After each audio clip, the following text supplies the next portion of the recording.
Hello everyone, good morning everyone. Today last session में हमने discuss किया था स्टोरी ऑफ विलेज पालमपुर, जिसमें हमने काफ़ी चीज़ें डिस्कशन किया था।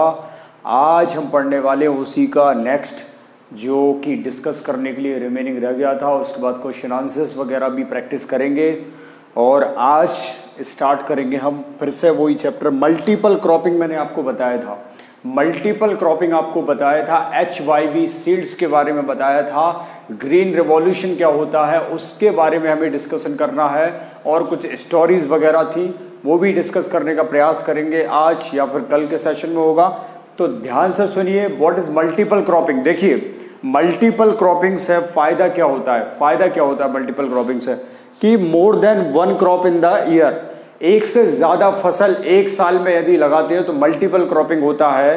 देखिए चैप्टर का मतलब है, ओवरऑल चैप्टर का उद्देश्य है कि प्रोडक्शन के बारे में जानना। यदि आप प्रोडक्शन के बारे में जान रहे हैं, प्रोडक्शन क्यों ज़रूरी है, स्टोरी ऑफ विलेज पालमपुर क्यों पढ़ना है, क्यों पढ़ना है जानिए। क्योंकि स्टोरी ऑफ विलेज पालमपुर एक हाइपोथेटिकल विलेज है। हाइपोथेटिकल मतलब इमेजिनेशन चल रही है, इमेजिनेशन कीजिए अपने दिमाग में, इमेजिनेशन चल रही हाइपोथेटिकल विलेज है जिसमें 450 फैमिलीज रहती हैं, जिसमें मेन एक्टिविटीज, बार बार रिवीजन पर फोकस करता हूं क्योंकि revision is the most important things. If you are not able to revise, you are not able to remember. Restore करने के लिए रिवाइज करना बहुत जरूरी है, याद करिए, रीस्टोर करने के लिए रिवाइज करना बहुत जरूरी है। तो 450 फैमिलीज रहती थी। उसके अलावा फार्मिंग जो थी, मैन एक्टिविटीज थी। मल्टीपल क्रॉपिंग की बात हो रही है। मल्टीपल क्रॉपिंग में क्या है, एक से ज़्यादा फसल लगाने पर जोर दिया जाता है एक साल में कि जिससे ज़्यादा से ज़्यादा प्रोडक्शन हो। क्योंकि वहाँ पे अपर कास्ट फैमिली कितनी थी, दलित कितने थे, वो सारी चीज़ें आपको पढ़ना बहुत ज़रूरी है। Higher yield is possible. Higher yield क्या होता है, HYV सीड्स क्या होती है, ध्यान से समझिए। HYV सीड्स होती क्या है, HYV सीड्स ये होता है कि जब ग्रीन रिवॉल्यूशन आया। अब एक क्वेश्चन जनरली आपके में पूछता नहीं है लेकिन याद रख लीजिए नॉलेज के लिए, who is the father of green revolution. Norman Borlaug करके एक थे जो ग्रीन रिवॉल्यूशन के फाउंडर बने, फादर बने, ठीक है, पिता कहे जाते हैं ग्रीन रिवॉल्यूशन के।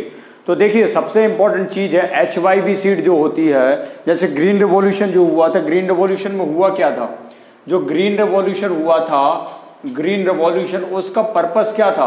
ग्रीन रिवॉल्यूशन में क्या हुआ था कि जैसे आप देखते हो ट्रैक्टर, हार्वेस्टर, जो प्लाऊ, जो ट्रैक्टर यूज करते हो आप, जो हार्वेस्टर यूज करते हो आप, जो प्लाऊ आप यूज करते हो, जो पेस्टिसाइड आप यूज करते हो। HYV सीड्स क्या होता है, हाई यील्ड वैरायटी सीड, जिसमें ज्यादा प्रोडक्शन हो सके। जैसे पेस्टिसाइड यूज कर लिया, अब मान के चलो इंसेक्ट ने आपकी फसल को खा गया तो फसल बर्बाद हो जाएगी, प्रोडक्शन नहीं हो पाएगा। लेकिन HYV सीड जैसे पेस्टिसाइड यूज कर लिए, केमिकल यूज कर लिए, केमिकल से इंसेक्ट मर जाते हैं, इंसेक्ट मर जाएंगे तो फायदा क्या होगा, प्रोडक्शन बढ़ जाएगा, फसल अच्छी होगी, फसल अच्छी होगी तो प्रोडक्शन बढ़ जाएगा। लेकिन देखिए ये जो पेस्टिसाइड्स जो यूज करते हैं ना, जो ट्रैक्टर हार्वेस्टर तो अपनी जगह ठीक है, लेकिन जो पेस्टिसाइड जो यूज करते हैं, ध्यान से समझिएगा, मैं बताता हूं आपको।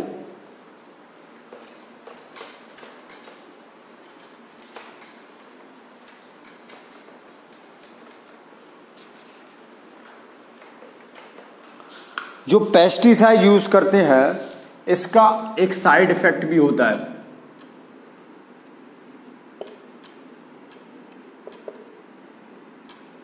जो पेस्टिसाइड वगैरह यूज करते हैं इससे साइड इफेक्ट क्या होता है, सॉइल की फर्टिलिटी कम हो जाती है,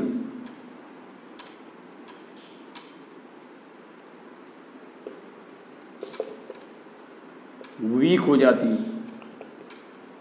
सबसे ज्यादा बड़ा नुकसान ये होता है लैंड की जो प्रोडक्शन पावर है वो वीक हो जाती है।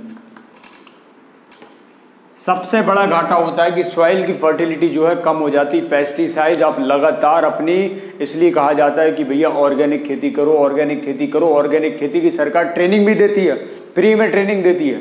क्यों देती है, क्योंकि लोग पेस्टिसाइड यूज करेंगे, सॉइल की फर्टिलिटी खराब हो जाएगी और पेस्टिसाइड से आपका हेल्थ भी तो खराब होगा, पेस्टिसाइड से पेट खराब होता है। पेट खराब होगा, हेल्थ खराब होगी। पेस्टिसाइड वाले यदि आप किसी प्रकार के क्रॉप कोई भी मान के चलो गेहूं खाते हो जिसमें पेस्टिसाइड्स खेत में किसान ने छुआ है, लगाया है, तो उससे क्या होगा, नुकसान ये होगा कि आपकी हेल्थ खराब हो जाएगी। पेस्टिसाइड से आपकी हेल्थ खराब होगी, अल्टीमेटली आपको नुकसान होगा। तो इसलिए क्या है कि HYV सीड तो ठीक है, पेस्टिसाइड्स का यूज़ तो अपने हिसाब से ठीक है कि प्रोडक्शन को बढ़ाना, क्योंकि चैप्टर आपका फोकस कर रहा है कि प्रोडक्शन को कैसे बढ़ाया जाए, चैप्टर ही आपका फोकस कर रहा है। तो HYV सीड्स का यूज़ क्या है कि भैया high yield variety seed use करो, ट्रैक्टर्स वगैरह यूज़ कर लो, हार्वेस्टर वगैरह यूज़ कर लो, पेस्टिसाइड यूज़ कर लो, केमिकल यूज़ कर लो, जिससे भैया प्रोडक्शन ज़्यादा बढ़ जाए। प्रोडक्शन तो आपका बढ़ गया, लेकिन प्रॉब्लम क्या हो गई, व्यक्ति की हेल्थ के साथ कंप्रोमाइज़ हो रहा है। तो this should not be there. I thinks organic farming is very good if you are like if you are planning to do something well in agriculture field, तो कोशिश कीजिएगा ऑर्गेनिक करिएगा भैया।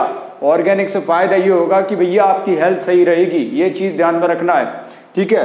तो ये स्टोरी ऑफ विलेज पालमपुर का एक system है पूरा। आप ध्यान से सुनिए, कल आपको बताया था, कल आपको मैंने बहुत अच्छी चीज़ें बताई थी। ये चीज़ें शॉर्ट पॉइंट के हिसाब से फिर से समझ लो। 450 फैमिलीज थी,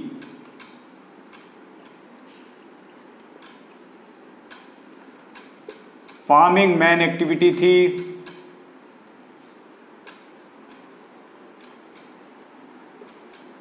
मल्टीपल क्रॉपिंग करते थे,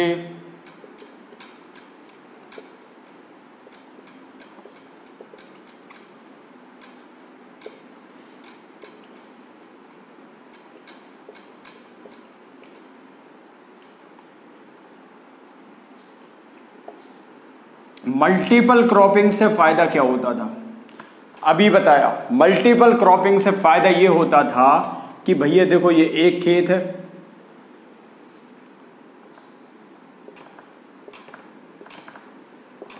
ये एक खेत में यदि 2 फसल लगी होंगी, 2 क्रॉप्स इन 1 लैंड, मान के चलो 10 एकड़ का लैंड है, 10 एकड़ का लैंड है, 5 एकड़ में एक फसल लगी है, 5 एकड़ में दूसरी फसल लगी है, तो फायदा क्या होगा, इससे प्रोडक्शन बढ़ जाएगा। प्रोडक्शन कैसे बढ़ेगा, क्योंकि 2 फसल लगी है, 2 फसल अपने हिसाब से देगी, और हर एक फसल का अपना खुद का रेट होता है, ठीक है। तो दोनों फसल अपने हिसाब से लगेंगी तो प्रोडक्शन बढ़ जाएगा, ऑब्वियसली बात है। और प्रोडक्शन यदि बढ़ेगा तो किसान जो है माला माल हो जाएगा।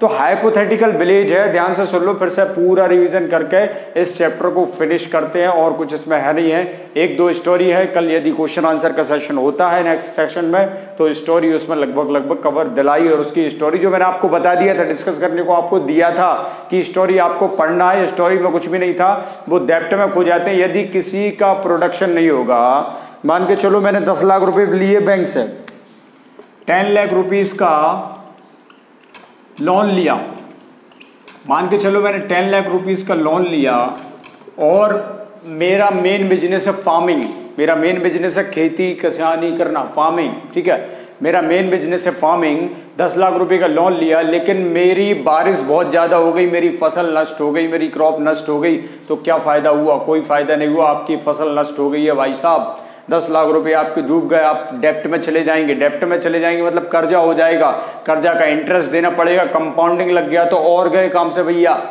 ठीक है। इतनी प्रॉब्लम झेलना पड़ेगी।